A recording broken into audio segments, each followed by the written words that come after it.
What's up, guys? Welcome to Cage High Connor. I am Connor. This is going to be my most anticipated UFC fights for the month of October. I do a top 10 list. Every month, I try to get one of these out before the UFC cards start for that month. So this is just a top 10 list of my most anticipated UFC fights for the month. Nothing outside of the UFC either, so I don't have Paul Hughes versus Usman Nurmagomedov 2, which is going down actually this weekend, actually tomorrow from when I'm recording this. Very much looking forward to that fight, but not going to be on the list, but it should be. I mean, Usman Nurmagomedov versus Paul Hughes 1 was one of the best fights of the year thus far, definitely up there. A fight of the year contender, if you will, with that one. Honorable mentions that I also don't have on this list. I don't have Umar Nurmagomedov versus Mario Batista, which goes down in Abu Dhabi at the end of this month. Didn't make the cut. It is a big fight, and I am looking forward to that match. But it's just, Umar Nurmagomedov, not the most entertaining guy. I mean, the Corey Sandhagen fight is good. Even the Merab fight, I enjoyed quite a bit. And then Mario Batista, I'm not forgiving him for that Jose Aldo performance. So he's not going on a top 10 most anticipated fight list for me. Also, honorable mention that I got to shout out that didn't make the cut, and it devastatingly so didn't make the cut, is Vicente Luque versus Joel Alvarez, which goes down on October 11th in Brazil. Didn't make the top 10 list. Even right now, I'm debating of switching out my number 10 with this fight because it is a fantastic fight, and I am really looking forward to it. But didn't make the cut, sadly, although that fight is a fucking banger, let me tell you. So let's get into my actual top 10 list, guys. Before we do that, please remember to subscribe to the channel. I would very much appreciate it. All right, let's get into the video. And guys, my number 10 most anticipated UFC fight for the month of October 2025 is going to be Jose Delgado versus Nathaniel Wood, going down on October 25th on the Abu Dhabi pay-per-view. Currently listed as like the opening fight for that pay-per-view, which I'm kind of shocked by. But this is a fantastic fight. Jose Delgado coming off the big win over Haider Emil. He's 2-0 in the UFC now. Seems to be one of the rising prospects at this featherweight division at the moment. Nathaniel Wood, of course, longtime UFC vet at this point, coming off a big win over Morgan Cherie from earlier this year. Yeah, this is going to be a fantastic fight. Should be a stand-up war. Love watching Nathaniel Wood. Nathaniel Wood, one of my guys. Jose Delgado, quickly becoming one of my guys as well, with how entertaining he is, how entertaining his fights tend to be. So I'm very much looking forward to this fight, and should set the winner up for something big at the 145-pound division. My number 9 is going to be Kevin Holland versus Mike Malott, going down on October 18th on the Vancouver card, I believe is where they are. Somewhere in Canada. I don't know. I don't know my fucking Canadian cities. Kevin Holland, of course, you know him, you love him. He fights every other month, so you can't not watch a Kevin Holland fight if you're a UFC fan. He is, of course, coming off the loss to Daniel Rodriguez from earlier this year, and which is another fight of the year contender. I mean, that fight was fucking fantastic. Dropped it to Daniel Rodriguez, which is weird because that's a very winnable fight for Kevin Holland. But he kind of dropped the ball there. I kind of think this is where his activity is kind of catching up to him a little bit. I think if Kevin Holland took his time a bit more and took his time a bit more between fights, he probably would have won this fight. And, you got to wonder when Kevin Holland's chin is going to go too, with how many shots he takes, how much sparring he must do with all these fights. It's like, brother, man, you gotta slow down a little bit. And I think it would actually benefit Kevin Holland a lot more, but whatever. Kevin Holland, of course, has gigantic wins in the UFC. Like I said, fights every other month, wins over Fluffy. Of course, that run at, middleweight that he had in 2020 is a legendary run where he won 5 fights in 1 year, ended with a knockout of Jacare Souza. So this should be a big fight for Kevin Holland. Mike Malott on a 2-fight win streak himself now, of course, probably most well known for running into Neil Magny when he's on the come up and coming up short on that one, but he's bounced back nicely here, has 2 wins. So let's see if he can kind of keep the train going here with a big win over Kevin Holland, which will surely put him in a position to fight someone ranked, I'd imagine, at welterweight. So big fight at welterweight. Very much looking forward to it. Going down on that Canada card on October 18th. Next fight, Mateus Rebecki versus Ludovic Klein, going down on the Abu Dhabi pay-per-view on October 25th. Later this month, this will be the last fight of the month, last pay-per-view of the month. One of our last pay-per-views just in general before UFC switches over to Paramount and gets rid of the pay-per-view model. But whatever, besides the fact, Mateus Rebecki, I can't believe we're legally letting this man fight again so quickly after the fucking war he just had with Chris Duncan. I mean, this another fight of the year contender, probably in the lead currently for my current fight of the year is Chris Duncan versus Mateus Rebecki, which just went down in August. Like I was saying, I cannot believe they are letting this man turn around this quickly. Only a 3 month turnaround after an absolute war he just went through. And this dude is nothing but entertaining throughout his entire career, or his entire UFC career at least thus far. So I cannot wait for this fight. It should be a striker's delight. Ludovic Klein coming off the loss to Matthias Gammer, who will make an appearance later on this list. But Ludovic Klein, a pretty good kickboxer, and should have a stand-up war with Mateus Rebecki here, and this should be a very entertaining one on the prelims for that UFC Abu Dhabi card at the end of the month. My number 7 is going to be Davison Figueiredo versus Montel Jackson, going down as the co-main event to the Brazil card on October 11th. Davison Figueiredo coming off the loss to Corey Sandhagen, of course, former flyweight champion Davison Figueiredo. Of course, had those fantastic fights with Brandon Moreno down on flyweight, came up to bantamweight, looked pretty good, got on a 3-fight win streak at bantamweight, got ranked into the top 5, wins over Carter Garbrandt, stuff like that, and a very entertaining fighter in his own right. Montel Jackson kind of on the come up here, one of the hottest prospects at that UFC bantamweight division, a gigantic bantamweight. I mean, should probably be fighting at featherweight, but is somehow able to make that bantamweight limit. Gigantic hands on this guy. I think they said he has like the same hand size, same glove size as Brock Lesnar, which is fucking crazy for a bantamweight. Yeah, Montel Jackson, if you don't know him, kind of been on the rise for a little while here inside of the UFC. Takes his time in between fights, only fights about twice a year, if that. So not the most well known, definitely not a household name as of yet.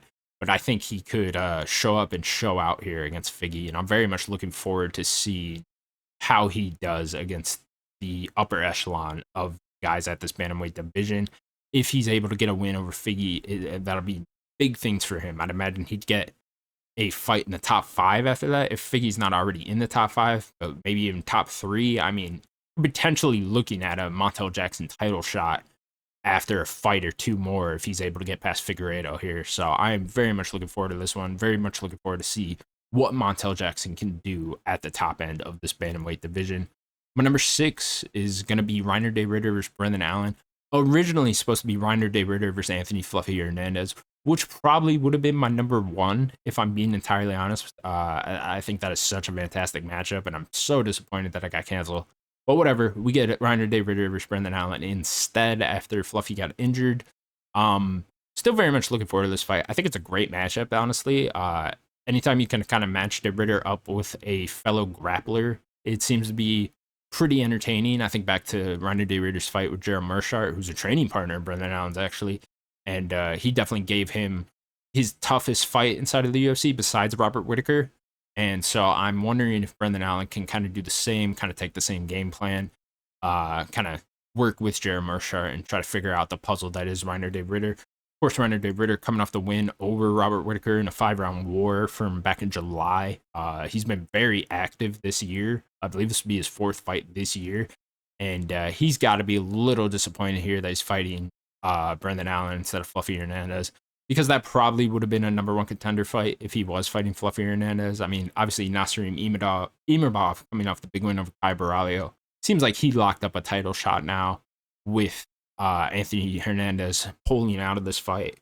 But nonetheless, we'll see if Reiner De Ridder is able to show up and show out here, if he's able to secure a title shot in that middleweight division.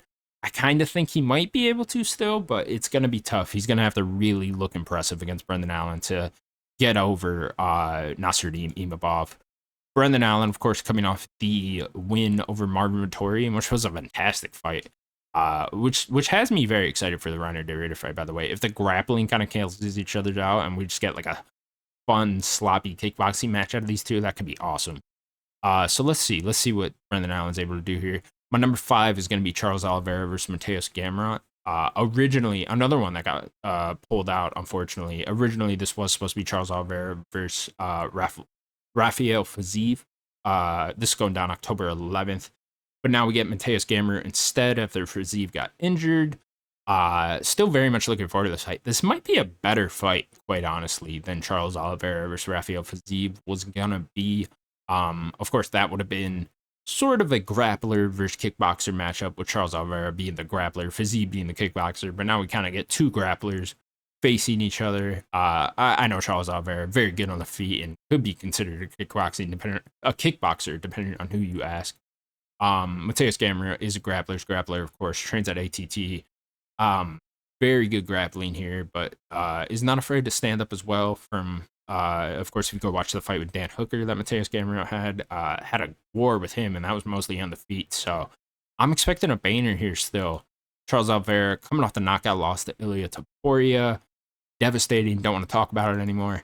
Of course, Charles Oliveira, you know him, you love him. Went on one of the most impressive title runs the UFC has ever seen, where he defeated Dustin Poirier, Justin Gaethje, all those guys. So looking forward to seeing Charles Oliveira back on a fight night and back in Brazil. Should be very exciting. Mateus Gamrot coming off the win over Ludovic Klein, like we were talking about earlier.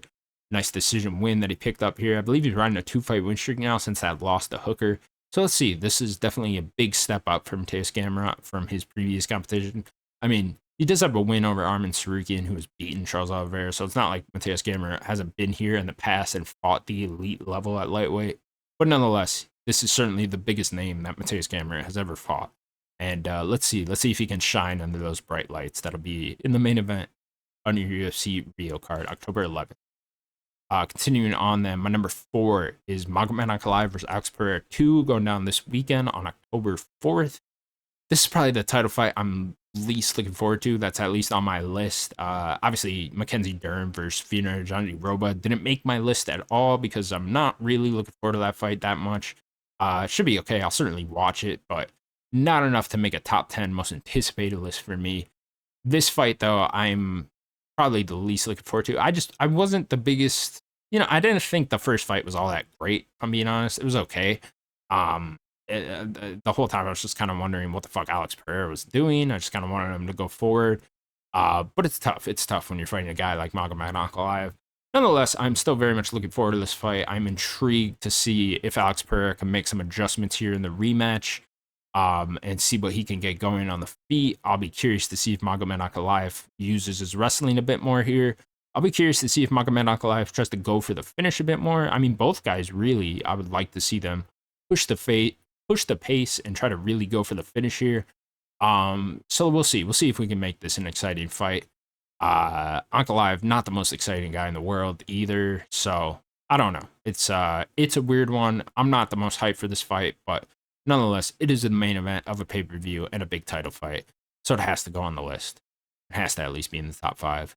And we'll see. I'm looking forward to the light heavyweight division being able to move past this, because it's kind of just getting old at this point. With it's I find it a little weird that we did a rematch right away. I kind of would have preferred to have seen Magomed fight Yuri or Carlos Alberg or something. Someone else, because this rematch just isn't doing it for me too much, but it's still enough to make it in my top 5 most anticipated list for the month. My number 3 is the co-main event to that same card, going down on October 4th. Merab Dvalishvili versus Corey Sandhagen. This has to go up here for me. Corey Sandhagen, one of my guys. I would definitely be rooting for him this weekend. I don't think he can get it done. I don't find Merab to be the most exciting fighter in the world either. Granted, his last 2 title fights have been fantastic. He's coming off the win over Sean O'Malley, and which was a very entertaining fight. The rematch with Sean O'Malley in particular was a very entertaining fight. Was able to get the finish in that fight, and then, of course, his unanimous decision win over Umar Nurmagomedov, which was a fantastic fight as well. So I don't mean to shit on Merab too much, but it's just, I don't forget the fights that came before this. Merab's fight with Jose Aldo is terrible. The first fight with Sean O'Malley at the Sphere is terrible. So it's just, I don't find Merab to be the most entertaining fighter in the world. I like his personality and all that, but it's tough. But it does seem like championship Merab is more entertaining than he was on the come up. Which, I mean, God, you should have been more entertaining on the come up. You probably would have got a title shot a lot quicker. It wouldn't have been so old now. I mean, Merab's like 37 and he's the bantamweight champion. It's pretty crazy, but nonetheless, still looking forward to this fight. Corey Sandhagen coming off the win over Davison Figueiredo. Of course, Corey Sandhagen known for his fabulous knockouts in the UFC. I mean, the Frankie Edgar one in particular is probably the most devastating fight in UFC history. Um, so yeah, I'm very much looking forward to see what Corey Sandhagen can do here. I don't think he can get it done. I think the wrestling's going to be a bit too much for him. I know Marab's saying he's going to try to stand up with Corey Sandhagen for the majority of the fight. I don't believe him. I think he's going to be diving for the legs pretty quickly here. But we'll see. We'll see. I mean, if he does, that gives Corey Sandhagen a lot of opportunities. I just hope Corey Sandhagen shows up then. If Marab really does plan to keep this fight on the feet, I really hope Corey Sandhagen uh, becomes very aggressive then when he has his opportunities. He needs to capitalize when it is on the feet and push forward, push a pace, and really try to make something happen when he has moments on the feet in particular, because I think Marab's going to be diving. I think he's going to be able to take Corey down.